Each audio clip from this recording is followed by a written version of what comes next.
Les invito a que inclinemos nuestros rostros y oremos a nuestro Dios.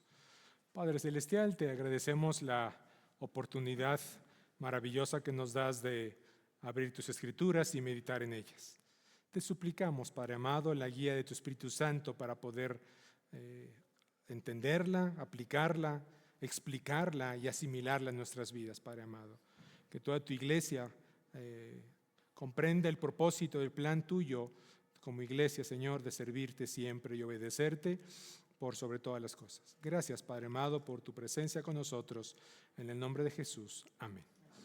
Tomen sus lugares, hermanos, por favor. Les voy a invitar a que tengan abiertas sus Biblias en el capítulo 1 de Nehemías. Bueno, estaremos viendo varios capítulos, varios versículos de algunos capítulos de este maravilloso libro de Nehemías. Estamos hablando acerca de construcciones o edificaciones importantes en las Escrituras, y el día de hoy vamos a hablar acerca de este pasaje que habla acerca de la reconstrucción de los muros de Jerusalén. Le he titulado a la meditación Reedifica a tu generación. Reedifica a tu generación. Está en crisis nuestra generación, hermanos. Está en crisis. Está en crisis la familia, está en crisis la sociedad, está en crisis la educación, la economía, la política también está en crisis. Recientemente, en esta semana, vimos a un diputado de uno de los partidos políticos hablando en la Cámara y exponiendo su fe en Dios y bendiciendo al país. Y fue atacado ferozmente por el partido dominante en el poder, por estar hablando acerca de Dios en un lugar donde aparentemente debía ser laico. Y hubo diputados que lo apoyaron de otros partidos, pero está en crisis la política también, está en crisis. La iglesia cristiana está en crisis. Hay crisis de asistencia, crisis de fe, y también la iglesia católica está en crisis, hermanos. También seguramente muchos supieron la noticia en esa semana que fue un revuelco para la liturgia y la doctrina católica, donde el Vaticano emitió una información acerca de que María ya no es corredentora ni intercesora al Padre ni a Cristo en favor de los seres humanos.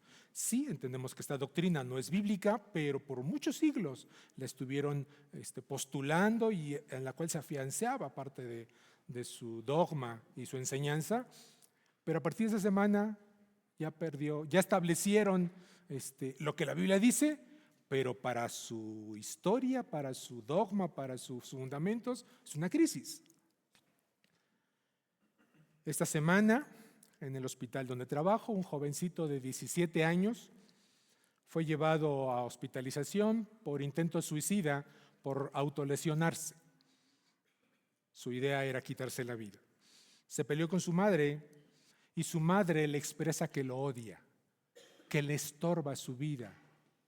Imagínense, un joven de 17 años que escuche que su madre lo odia, que le estorba su vida y que quiere deshacerse de él.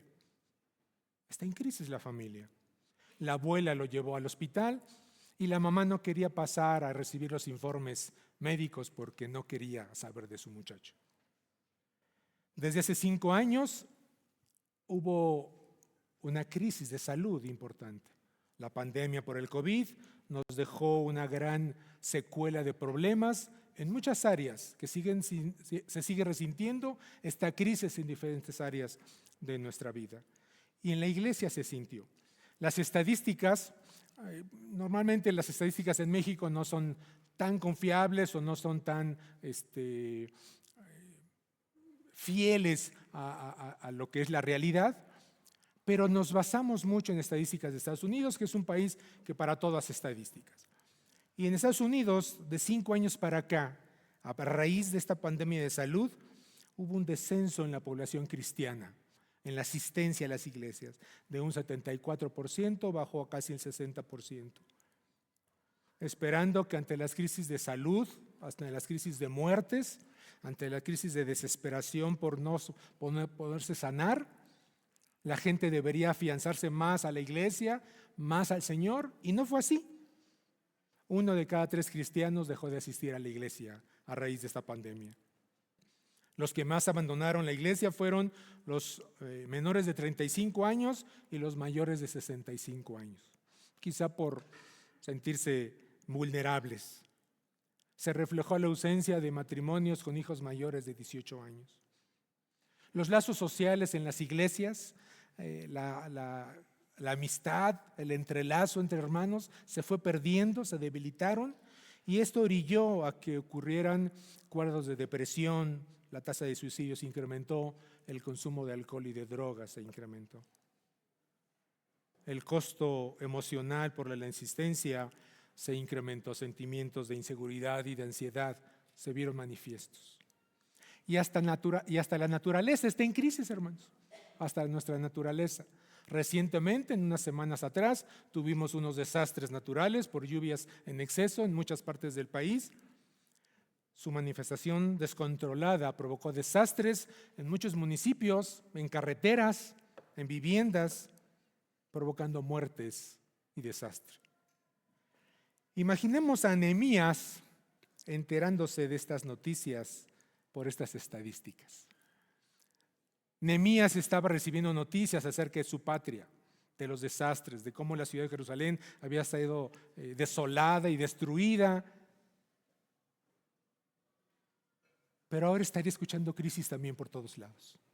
¿En qué cambió las cosas? Diría Nehemías, bueno, en aquel entonces hubo crisis y ahora otra vez, gente muriendo sin enterarse que el evangelio da esperanza al corazón y a la mente del ser humano, viviendo sin gozo y sin paz.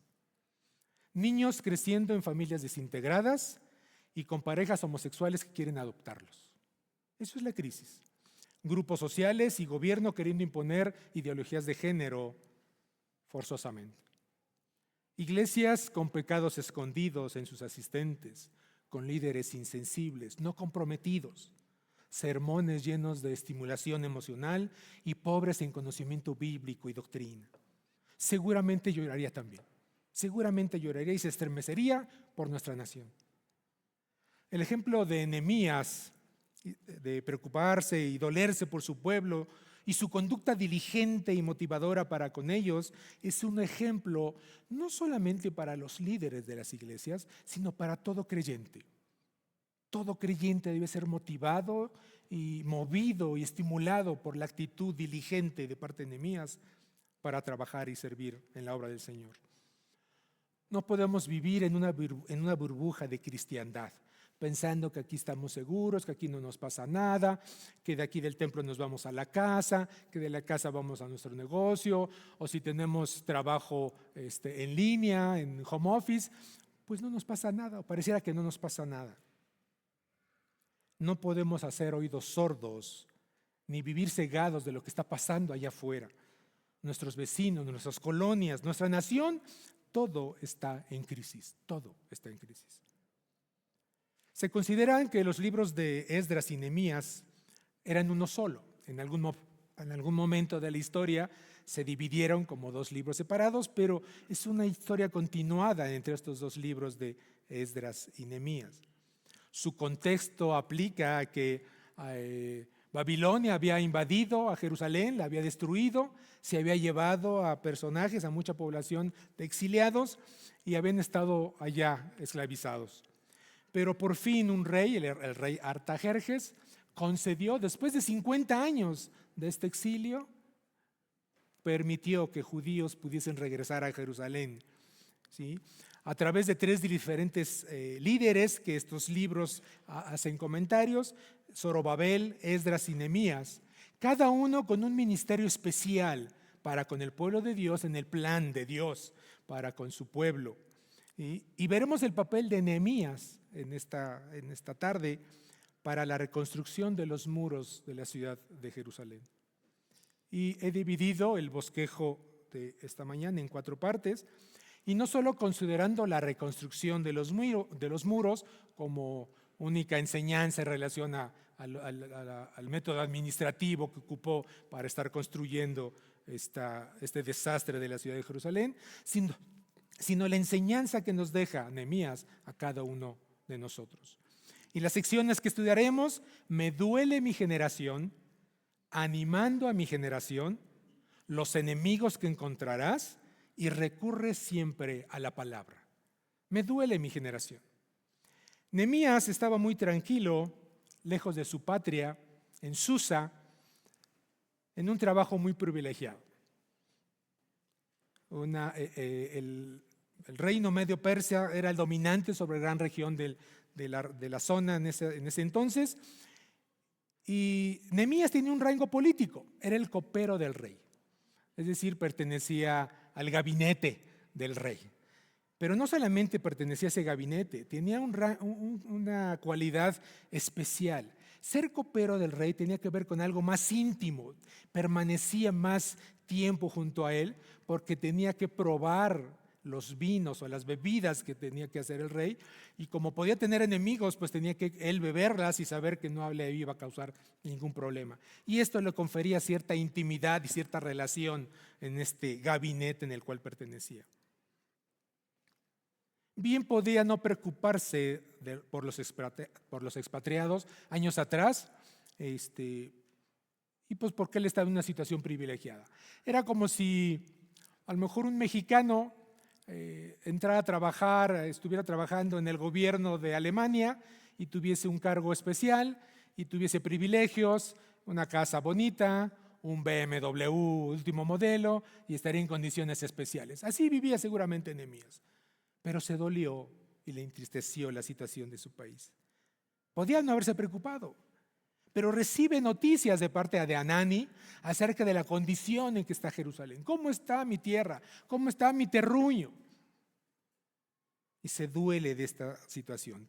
En el capítulo 1, versículo 3, le dijeron, y me dijeron: el remanente, los que quedaron de la cautividad allí en la provincia, están en gran mal y afrenta, y el muro de Jerusalén derribado y sus puertas quemadas a fuego. No nos gusta recibir malas noticias. Si tenemos parientes lejanos en otro país o en otra ciudad, no nos gusta escuchar noticias tristes. ¿Qué crees? Que tu tía, ¿te acuerdas? Se enfermó, ¿te acuerdas del primo tal? Está muy grave, está en la cárcel. Y no nos gusta escuchar noticias tristes, más si son nuestros familiares. Aún noticias de nuestros paisanos nos preocupan, nos duele saber que en otras zonas, acabamos de escuchar noticias acerca de nuestros hermanos en la zona de Veracruz y en varias partes del país por el desastre de las lluvias, y nos duele, nos conmueve esta situación. Se duele Nehemías demasiado por la situación de aquellos expatriados que habían regresado a Jerusalén.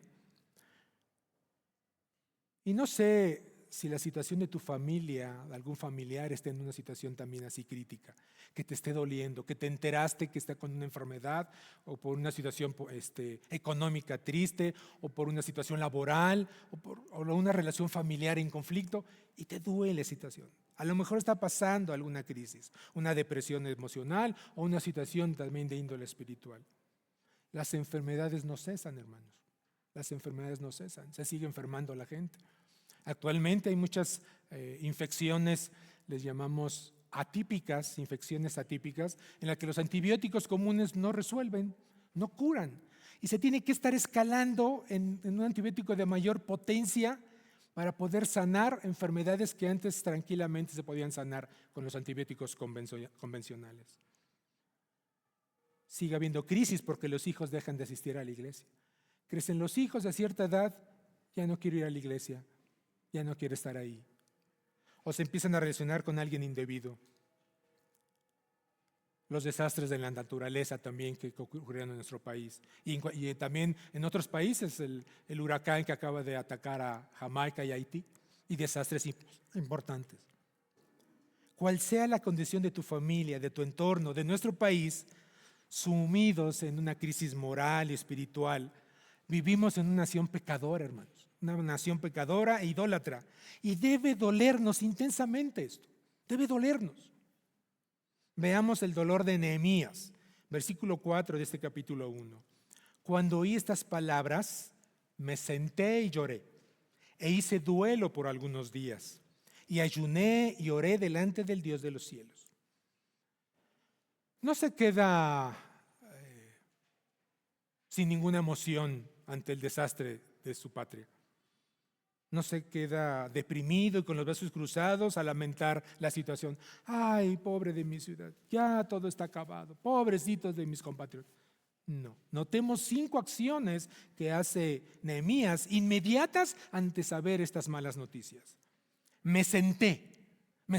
Quiere decir que reflexioné y analicé la situación. ¿Qué está sucediendo? ¿Por qué sucedió? ¿Qué debió haberse hecho? ¿Cómo pudo haberse prevenido? Lloré. Me dolió la situación.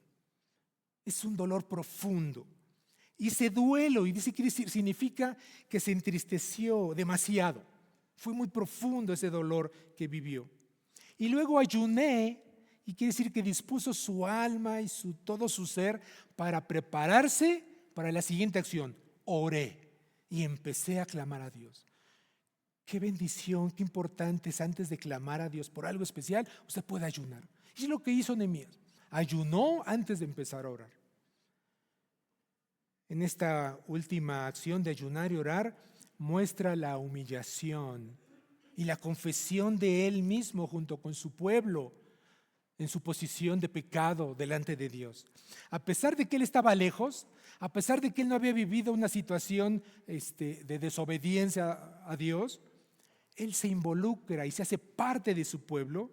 No se percibe ajeno a la condición pecadora de su ciudad, sino se hace parte de ella. Recordemos que confesar es estar de acuerdo con Dios de lo que Él dice que es pecado. Si Dios dice que esto es pecado y yo lo estoy cometiendo, estoy de acuerdo con Dios de que estoy haciendo algo mal. Y eso es confesar, estar de acuerdo con Dios. Vean lo que dice en su oración Nehemías, versículos 6 al 9 de este capítulo 1. Esté atento tu oído a la oración de tu siervo. Confieso los pecados que hemos cometido contra ti. En extremo nos hemos corrompido contra ti y no hemos guardado tus mandamientos. Acuérdate la palabra que diste a Moisés: si pecareis, los dispersaré por los pueblos. Pero si volviereis a mí, guardando y poniendo por obra mis mandamientos, aunque vuestra dispersión fuere hasta el extremo del cielo, de allí los recogeré y los traeré para hacer habitar allí mi nombre. Finaliza su oración, Nehemías, pidiendo gracia delante del rey para su favor y poder cumplir estos planes que Dios había puesto en su corazón. Después de esta oración, pide para que el Señor obre a través del rey para poder reconstruir la ciudad. Cuando tu dolor y tu preocupación por otros los pones en las manos de Dios, seguramente Dios te concederá gracia. Siempre te concederá ese favor porque estás conmovido ante el dolor o la situación de otros y tú quieres bendecir y ayudar y contribuir. Dice el Salmo 2, pídeme y te daré por herencia a las naciones y como posesión tuya los confines de la tierra. Pídeme y te daré por herencia a las naciones. Pídeme y te daré el corazón de tu primo, de tu amigo, de tu vecino, para que mi espíritu lo toque y tú compartas el evangelio y venga a mí. Pídeme y no quiere decir que te concederé tus caprichos, concederé las peticiones de tu corazón. Nuestro Padre Celestial es sorprendente y la respuesta de Artajerjes muestra la soberanía y la mano de Dios interviniendo. Versículos 5 y 6 del capítulo 2. Y dije al rey: si le place al rey y tu siervo ha hallado gracia delante de ti, envíame a Judá, a la ciudad de los sepulcros de mis padres, y la reedificaré. Entonces el rey me dijo, y la reina estaba sentada junto a él: ¿cuánto durará tu viaje y cuándo volverás? Y agradó al rey enviarme después que yo le señalé el tiempo. No dejemos al olvido el versículo 4, previo a esta respuesta, a esta petición al rey. Oré al Dios de los cielos. Estaba delante del rey, le iba a pedir una súplica, pero antes de intervenir con el rey, antes de hablar con el rey, ¿qué hizo Nehemías? Oré al Dios de los cielos. Oré al Dios de los cielos. Nehemías no usó sus palancas políticas. Estaba en el gabinete, era íntimo, le servía el vino. No le sirvió 3 copas de más. No lo puso alegre para que le pudiese conceder el favor. Oró al Dios de los cielos. Su único recurso fue la oración. Su único recurso. Y no solamente le concedió el permiso para ir a Jerusalén. Yo creo que Nehemías dijo, pues ya estoy aquí y me está dando luz verde el rey, pues le voy a pedir algo más. Y efectivamente le pidió salvoconductos para poder franquear y pasar los reinados que tenía que atravesar para poder llegar a su tierra. Y además, no solo eso, además le pidió también carta para el guardabosque para que le diera madera suficiente para la reconstrucción de la casa de Dios. Los muros y las puertas quemadas, madera fina, no pino de tercera, hermanos. Seguramente cedro, nogal, caoba, las maderas finas de entonces. ¿Se acuerdan el domingo pasado, nuestro hermano Rubén, los 2 domingos pasados, que hablaba acerca de el tabernáculo y todos los insumos y materiales, las telas, los hilos de oro, todo lo que usaban para el adorno? ¿De dónde habían tenido el pueblo de Dios que había salido de Egipto y que andaba en el desierto todo ese material para adornar el tabernáculo de Dios? ¿De dónde lo habían obtenido? Porque en el desierto no había Walmart, no había Sam's, no había Modatelas. ¿Dónde comprar el material? ¿De dónde lo habían obtenido? De lo que despojaron de Egipto. Dios se los dio. Así que en ese viaje, en esa trayectoria por el desierto, también llevaban su almacén de materiales para el tabernáculo, viajando por todo el desierto. Animando a mi generación, tu liderazgo se hará notar cuando eres guiado y conducido por Dios, porque estás cumpliendo su voluntad. Eso es lo más importante. Y el Espíritu de Dios lo hará saber y sentir a su pueblo, a la congregación. Recuérdense que este remanente que va saliendo de Babilonia hacia Jerusalén, el pueblo escogido por Dios, protegido por Dios, es una imagen del pueblo de Dios ahora, de nosotros como su iglesia. Así que el liderazgo se muestra y se hace vigente y se hace evidente cuando estás guiado por Dios. No te puedes imponer así nada más a querer ser líder. Solamente que el pueblo no esté buscando la voluntad de Dios y pongan a un líder falso, a un líder equivocado que los lleve a la desobediencia y no los haga vivir en santidad por no conocer su palabra. Oseas 4:6 dice, mi pueblo fue destruido porque le faltó conocimiento. Conocimiento. Nuestras iglesias necesitan siervos fieles, idóneos, preparados, prestos para la obra, con una capacidad de liderazgo lista para animar a la iglesia a trabajar y esforzarse. Nehemías logró hacerlo. Nehemías logró animar al pueblo, a este remanente que estaban exiliados, porque la beneplácita mano de Dios estaba sobre él. No fue por su liderazgo, no fue por sus habilidades de convencimiento, sino porque la beneplácita mano de Dios estaba sobre él. Sin darles aviso a los de Jerusalén, llegó sin alarde de su llegada, sin avisar, ¡ay, viene Nehemías, avísenle que voy a llegar! Pues era un político. No sé si llegaría en su BMW babilónico, pero llegó con una actitud humilde, sencilla, de perfil bajo. Inspeccionó los desastres de la ciudad, los muros, las puertas destruidas, y hasta después se reunió con el pueblo. Versículo 17 y 18 del capítulo 2. Les dije pues, vosotros veis el mal en que estamos, que Jerusalén está desierta y sus puertas consumidas por el fuego. Venid y edifiquemos el muro de Jerusalén y no estemos más en oprobio. Entonces les declaré cómo la mano de mi Dios había sido buena sobre mí y asimismo las palabras que el rey me había dicho.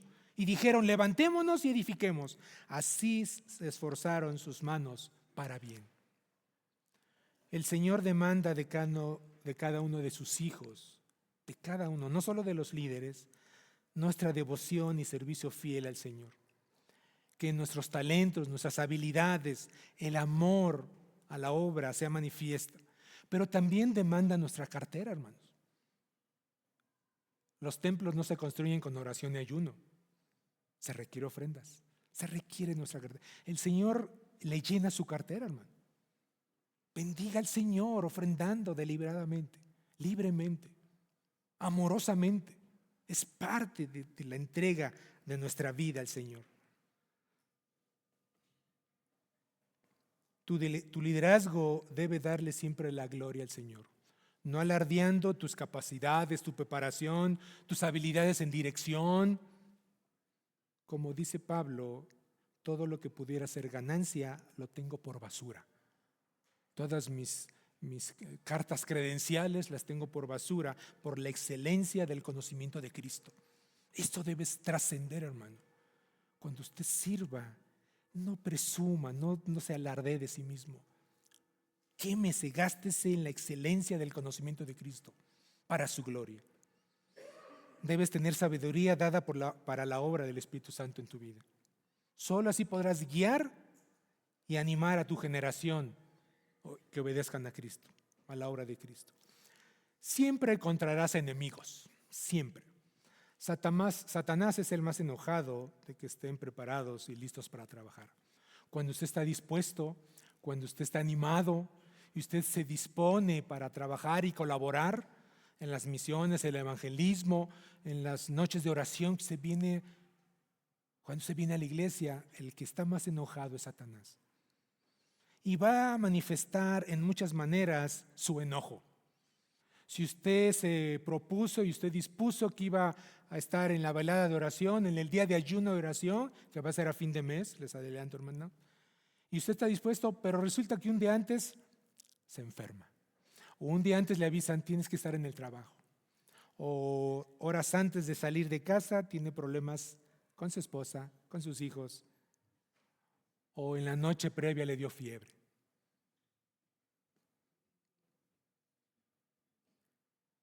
Pero ¿dónde crees que es el sitio predilecto de Satanás para atacar a la obra de Dios? En su iglesia, creando enemistad, creando desánimo, creando desinterés, creando oportunidades. ¿Qué crees que me habló el tío Roberto que quieren hacer un día de campo y pues tenemos como 3 años que no los vemos? Vamos a ir, pues no pasa nada si no vamos el domingo. ¿O qué crees que va a jugar tal equipo? Siempre comento, solamente basta 2 domingos de no venir para que el tercero ya no le cause pesar.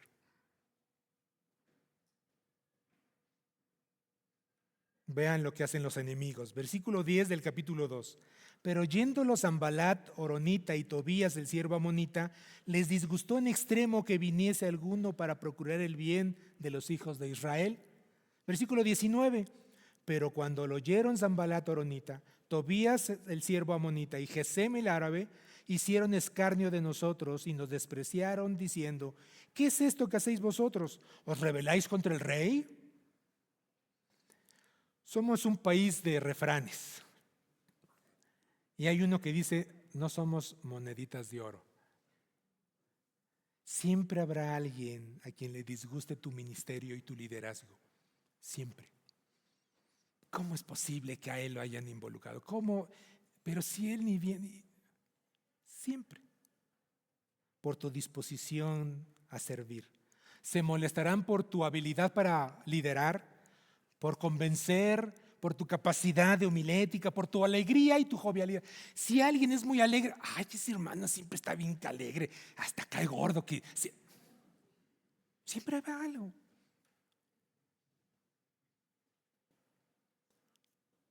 Ese hermano por apuntar las fallas y errores en el caminar de la iglesia, por desafiar a la congregación al servicio, a la oración, a la santidad, a leer más la palabra, a cumplir cabalmente la gran comisión. Es que aquí siempre lo hemos hecho así, hermano. Usted es nuevo aquí en la iglesia, pero aquí siempre lo hemos hecho así, Así que no quiera movernos nuestro estilo Es que estas ventanas como que ya hay que cambiar. No, cuesta mucho cambiarlas. El diseño ya fue establecido hace mucho tiempo. No hay presupuesto para bancas nuevas, unas más ergonómicas. No, las que están, hermanos. Asesinos de la gracia. Asesinos de la gracia les llama Charles Swindoll en su libro El despertar de la gracia. Matan la gracia, el gozo. Siempre encontrarán enemigos que estorben la obra del Señor. Pero cuando Él es quien conduce la obra, cuando el Señor es quien conduce la obra, y a un liderazgo, podrás dar respuestas a esos enemigos como en las mismas palabras que les expresó Nehemías. Versículo 20 del capítulo 2. Y en respuesta les dije: el Dios de los cielos, Él nos prosperará, y nosotros sus siervos nos levantaremos y edificaremos, porque vosotros no tenéis parte ni derecho ni memoria en Jerusalén. Como diciendo, ustedes ni se metan, ni son judíos. Decía el hermano Delfino Rodríguez, cuando había situaciones difíciles en la iglesia, no pasa nada, no pasa nada, se va a resolver. Los siguientes capítulos de Nehemías van relatando cómo fueron divididos los grupos de trabajo. Léalo con calma. Se valora la capacidad administrativa de Nehemías, cómo fue haciendo dos grupos de trabajo para cada sección, y este grupo trabajará de este muro hasta esta columna, y ustedes trabajarán las puertas, y ustedes trabajarán, y así fue administrando los tiempos de trabajo.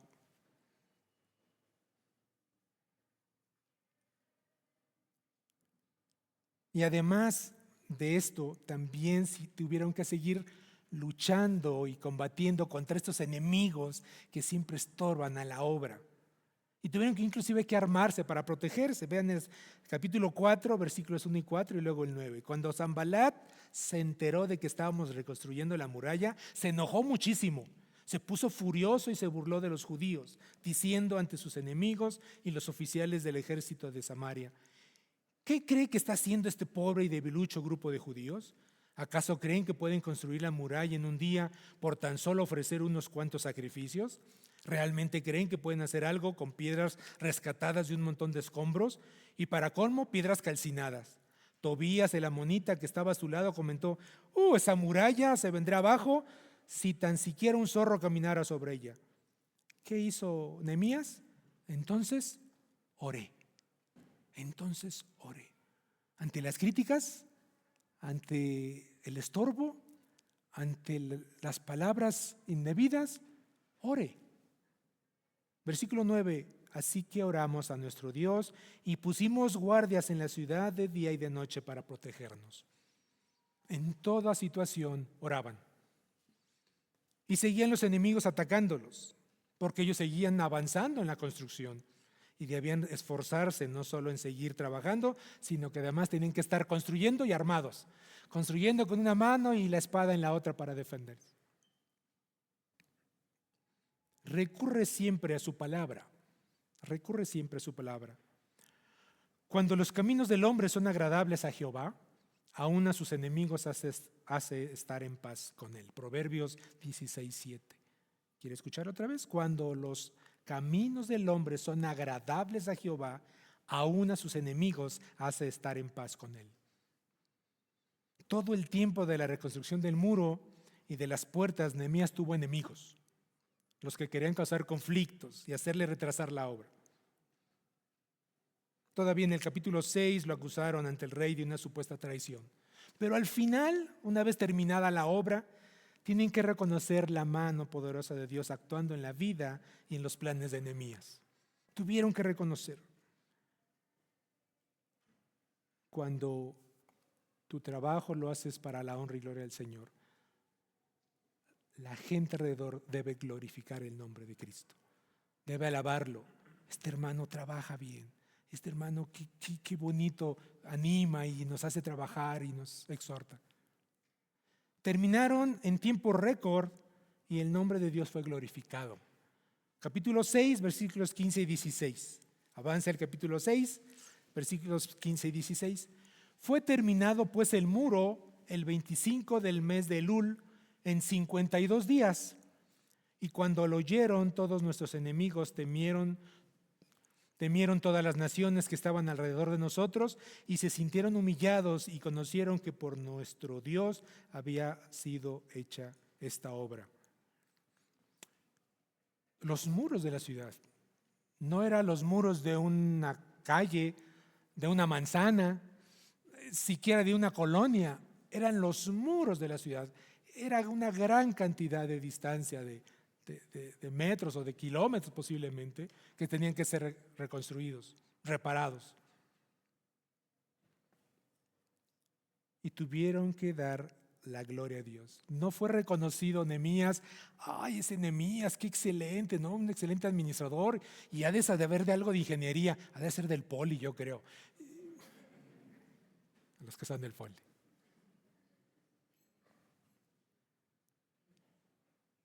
En 52 días terminaron, algo que seguramente hubiese tardado quizá un año o más. El domingo pasado también comentaba el hermano Rubén acerca de nuestro templo, cuando se hizo los cálculos, el proyecto y los gastos estimados para poderlo terminar. Ahora los hermanos que no les tocó antes que estuviese y ya les ha tocado ver este hermoso templo, se calculaba que el dinero que se tenía que juntar para poderlo concluir nos iba a tardar quizá 10 años. Y se terminó en 4 años, hermanos. En 4 años. No fue la inteligencia o la sabiduría de Nehemías, ni tampoco su capacidad de persuasión para con los otros, lo que hizo que se lograran las cosas. Las cosas funcionan y se logran cuando hay ferviente oración a Dios y se busca su dirección y su sabiduría. Cuando se ora fervientemente, entonces los planes de Dios se cumplen. Siempre se cumplirán. Los grandes avivamientos de la historia del cristianismo se han alcanzado orando de rodillas, derramando lágrimas. Así se han hecho los grandes avivamientos. La obra del Señor se fortalece, se cumple cuando se ora fervientemente. Y después de orar, ¿y después de orar qué? No hay que inventar el hilo negro, como popularmente decimos. Después de orar, se predica la palabra. Predica la palabra para que el pueblo conozca a su Señor y Dios. Capítulo 8, versículos 1 al 3. Y se sentó todo el pueblo como un solo hombre en la plaza que está delante de la puerta de las aguas, y dijeron a Esdras el escriba que trajese el libro de la ley de Moisés, la cual Jehová había dado a Israel. Y el sacerdote Esdras trajo la ley delante de la congregación, así de hombres como de mujeres, de todos los que podían entender, el primer día del mes séptimo. Y leyó en el libro delante de la plaza que está delante de la puerta de las aguas, desde el alba hasta el mediodía, en presencia de hombres y mujeres y de todos los que podían entender, y los oídos de todo el pueblo estaban atentos al libro de la ley. ¿Cómo es nuestra liturgia, hermanos? ¿Cómo son nuestros cultos?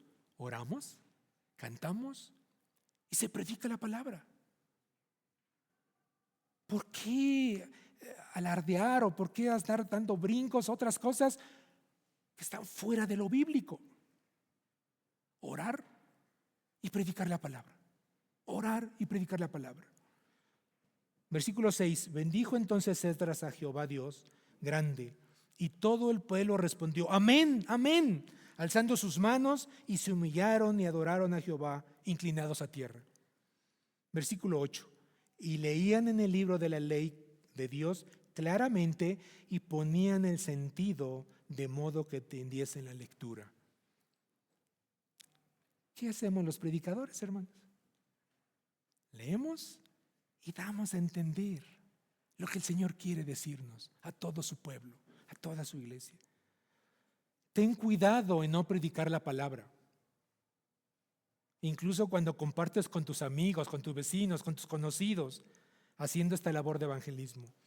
Actualmente es muy fácil compartir o predicar sobre la prosperidad, sobre el éxito. Decirle a la gente: saca el campeón que tienes dentro de ti. Haciendo creer a la gente: usted cree en el Señor y se le van a terminar sus problemas. ¿Cuánto tiempo tenemos viniendo a la iglesia a ser cristianos? ¿Hemos dejado de tener problemas, hermanos? Pero qué bendición que esté el Señor junto a nosotros, atravesando esos problemas y dándonos sabiduría para resolverlos y afrontarlos. Haciendo creer que el Señor debe sanarte con una declaración de poder, que el Señor obrará con una confesión positiva. Tú piensas que el Señor te va a dar un coche último modelo y te lo va a conceder. Tú piensas que el Señor te va a dar un trabajo con 100,000 pesos mensuales de sueldo y el Señor te lo va a conceder. Herejía fuera de toda realidad bíblica. ¿Quieres influir y animar a tu generación? ¿Quieres actuar en esta generación en la que vives, que está en crisis? Imaginemos una breve charla entre Tito y Pablo. Tito 2:1. Oye, Pablo, ¿tú qué me recomiendas que le predique a mis vecinos y amigos? Esta tarde van a ir a la casa y voy a compartirles acerca del Evangelio. ¿Qué me recomiendas que les hable? Pues yo te aconsejo, le dice Pablo, que hables lo que está de acuerdo con la sana doctrina. ¿Te parece? Habla lo que está de acuerdo con la sana doctrina. Es mejor. ¿Quieres declarar algo? Declara que Jesús es el Señor. Eso sí, declara que Jesús es el Señor. Concluyo con una recomendación del apóstol Pablo para ti que quieres servir a Cristo. Porque yo creo que después de escuchar su palabra, Nehemías nos ha animado a servir al Señor. Tú que quieres servir a Cristo, ve lo que dice Pablo a Timoteo, 2 Timoteo 2:15. Esfuérzate para poder presentarte delante de Dios y recibir su aprobación. Sé un buen obrero, alguien que no tiene de qué avergonzarse y que explica correctamente la palabra de verdad. Oremos, hermanos. Padre Celestial, qué bendición escuchar tu palabra. Qué bendición ver y leer y entender el ejemplo de Nehemías. Un varón que oraba y te obedecía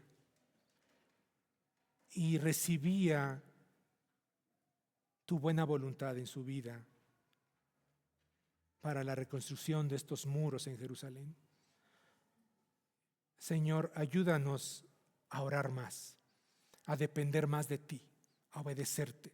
Ayúdanos a reconstruir las vidas de esta nuestra nación en crisis, de este nuestro pueblo en crisis, tan lejos de ti, tan idólatra, tan pecador. Ayúdanos, Señor, a vivir en santidad para que la gente te conozca a ti, el único Dios verdadero, y a Jesucristo a quien has enviado.